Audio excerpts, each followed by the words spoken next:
देखो बच्चों, question number 2 में ये कह रहे हैं the diagonals of a parallelogram are equal, then show that it is a rectangle. ठीक है, इसका मतलब क्या हुआ, पहले एक पैरेललोग्राम बना लेते हैं। ठीक है, तो सपोज करो हमने एक पैरेललोग्राम बना लिया ABCD। ठीक है, क्लियर है।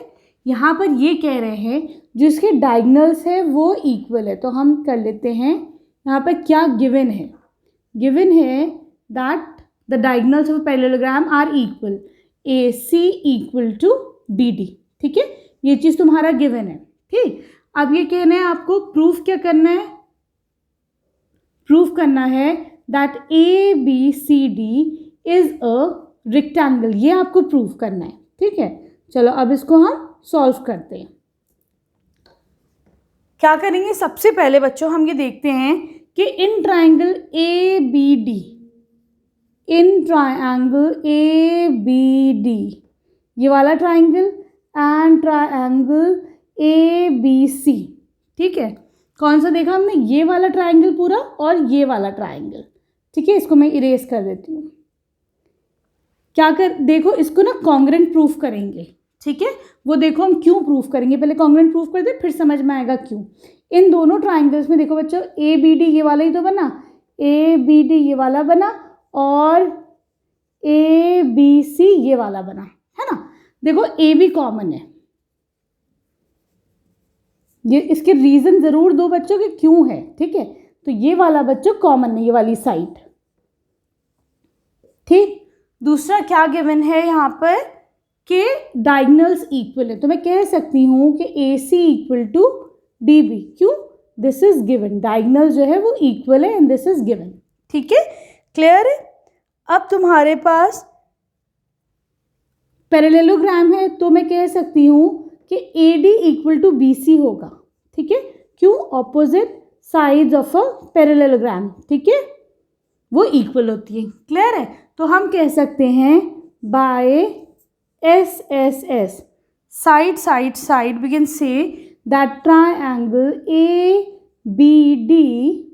ABD is congruent to triangle ABC। ठीक है, CAB कर दो इसको, ये वाला ट्राइंगल और ये वाला ट्राइंगल दोनों आपस में कॉन्ग्रेंट है। ठीक है, क्लियर है।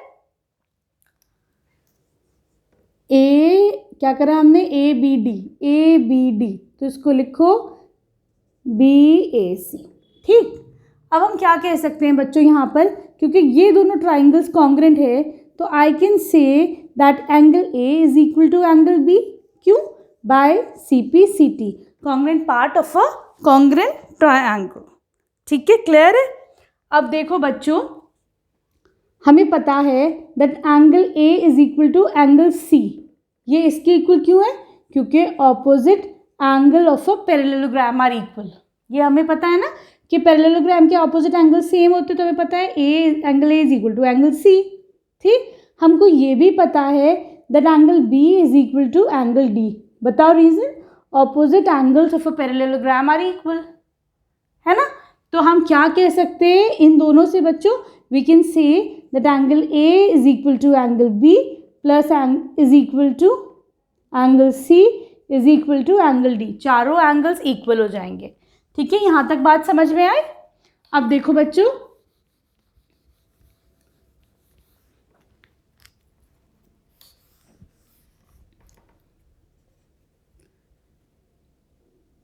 we know that angle A plus angle B plus angle C plus angle D कितना होगा, 360 डिग्रीज। ठीक है, सम ऑफ एंगल्स फॉर कोरिलेटरल कितना होता है, 360 डिग्रीज होता है।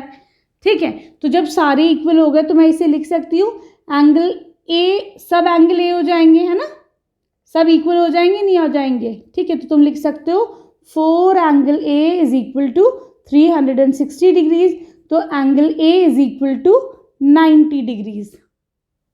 ठीक है, क्या करना है यहाँ से, इसको ये 4 एंगल A कैसे आया, चलो x सपोज कर लेते हैं और इजी कर लेते हैं, है ना। सबको मैं x सपोज कर लूँ। ठीक, तो ये क्या हो जाएगा, 4x is equal to 360 degrees, x is equal to 90 degrees. मतलब सारे एंगल देखो इक्वल हैं, तो सारे एंगल 90 डिग्री आ गए। हम क्या कह सकते हैं यहाँ पे, angle A is equal to angle B is equal to angle C is equal to angle D is equal to 90 degree. सब 90 डिग्रीज है. Hence we can prove that A B C D is a, बताओ, rectangle. ठीक है, clear है. अब आ जाओ इसके question number 3 पर.